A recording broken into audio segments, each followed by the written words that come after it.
Geoff Cook, Catherine Cook, myyearbook.com. Well, thanks for sitting down with me. I appreciate that. Talk a little bit about myyearbook.com. You founded the company back in 2005. What was the impetus behind its founding? Well, My Yearbook is the best place to meet new people. And so if you think about Facebook as where you go to connect with people you know, My Yearbook's where you go to connect with people you want to know. So my brother Dave and I actually got the idea in April 2005 while flipping through a normal high school yearbook, and we were new in our high school and we were having some trouble making friends. And so we thought yearbooks are a terrible tool for meeting new people, and we could create a better tool ourselves by putting it online. And so we got to brainstorming. We got Geoff involved, and he bankrolled our idea. And we ended up launching in our high school. Over 400 people signed up within the first week, and it was a hit. It was a hit with our friends, and it was a hit for making new people. I actually met one of my best friends through the site. And so My Yearbook's all about meeting new people, and now we have more than 33 million members. You know, with 33 million members, people meeting, playing games, doing all the different activities online, how do you come up with new ideas for people to expand their experience with the organization? We pay a lot of attention to what our members are saying and what they're looking for, but we also just try to think about the current trends in social media and what we could do to make things fun. Every feature we come up with is all about making meeting new people fun. So, for instance, one of our features that launched in the beginning of the year called Live is a synchronous gaming platform that connects video chat with casual gaming. So you can see who you play. So it makes who you play as important as what you're playing. Interesting. You know, one of the things I noticed is that you've really made that move into mobility, adding Android apps and mobile platform growth. How did you, obviously it's a hot area that people are moving into, as it's been discussed over the last couple of days. How did you make that move, and what areas did you see were the ones to go into? Yeah, so when we started 2010, we had 2% of our audience on mobile devices. And so we basically decided which ones to go, what platforms to pursue based on where we could drive new users and where we thought we'd drive activity from existing users. So those are basically the two criteria. Further down the list was monetization, but those first two criteria were important. So iPhone and Android were natural. So we started with an iPhone app towards the middle of 2010, and an Android app a couple months later, a mobile website a couple months after that. So we really made a move into mobile. We started hiring mobile developers pretty rapidly. Now we're 47% of our daily users are actually accessing us on iPhone, Android, or mobile phone. So, you know, span of 12 months, or a little over 12 months, we are now almost a majority mobile company. So it's a dramatic shift very quickly, and it changes a lot of how you approach product and software development, right? So when you're developing for websites, you can basically iterate very quickly. When you're developing for the iPhone, you have to wait 2 weeks for Apple to approve your build, and so if you have a bug in it, you have a real problem, right? And so it's a very different development cycle. The other piece of it is you have to develop pretty much everything you build, for multiple platforms: iPhone, Android, iPad, potentially Android tablet, web, mobile web, right? So you build everything 5 or 6 times. Yeah, and when you're doing something 5 or 6 times, how do you try to drive out the repetition in that? How do you try to, how do you drive efficiency from doing so?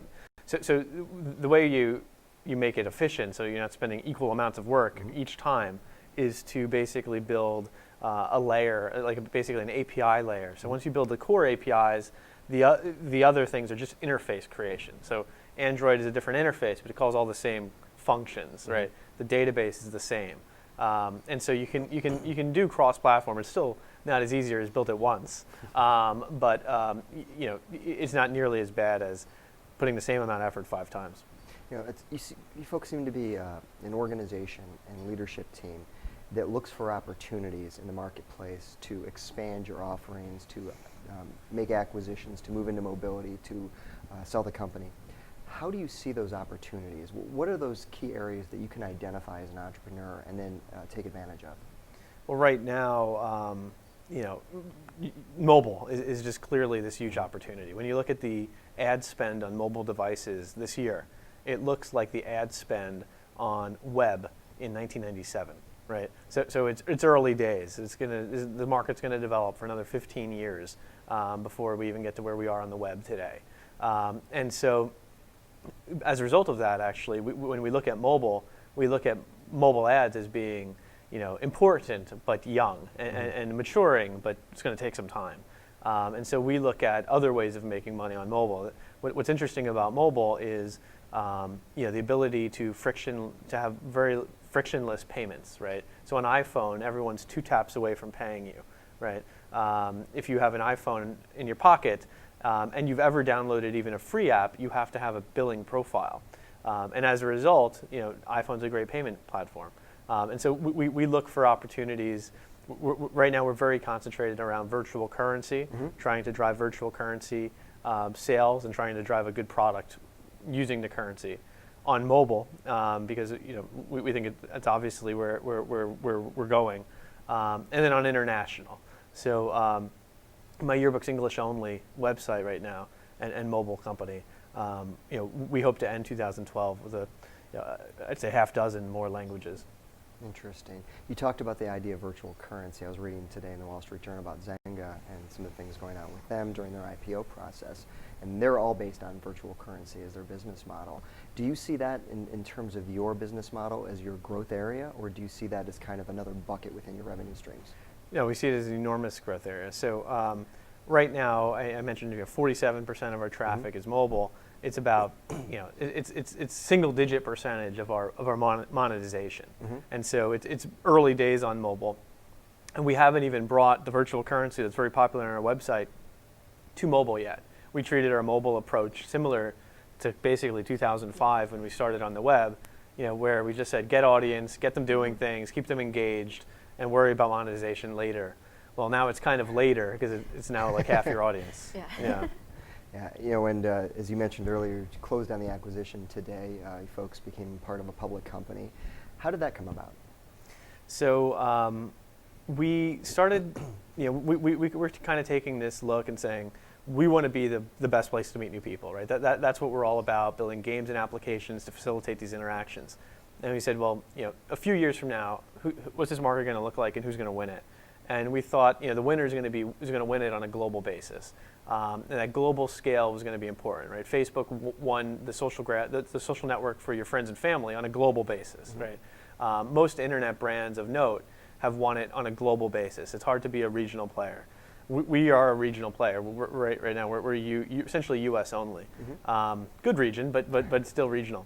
And so we were looking at various opportunities, and the guys at K-Pasa were looking similarly and kind of had they're very big in Latin America. They do social discovery, meeting new people there, and we do it in North America. And so, I mean, it was kind of a natural fit. And then, the management teams got to working together, dozens of interactions, things basically. We enjoyed working with them, and we thought the vision could be realized together of basically building this global platform for meeting people and social discovery. That's great. So do you see the next step really is you start with the Latin America and begin to move more global? Is that really where the future is for you? Right. So it's taking our mobile applications, repurposing them, and localizing them for a Latin audience, and then expanding beyond that. I mean, when we look at our market, we say we have about 33 million people signed up for the site. We view our core demo as ages 13 to 24. Okay. There's 1 billion people like that in the world. So we feel like we're at the beginning of this project. And certainly growing, 7 billion people now in the world. Right. So I saw your role, how your role is going to change with it. What is your new role going to be with the organization, with merged organization? Pretty much the same as it has been, coming up with new features. I work a lot within mobile, so, and same as it's been, product development, business development. Fantastic.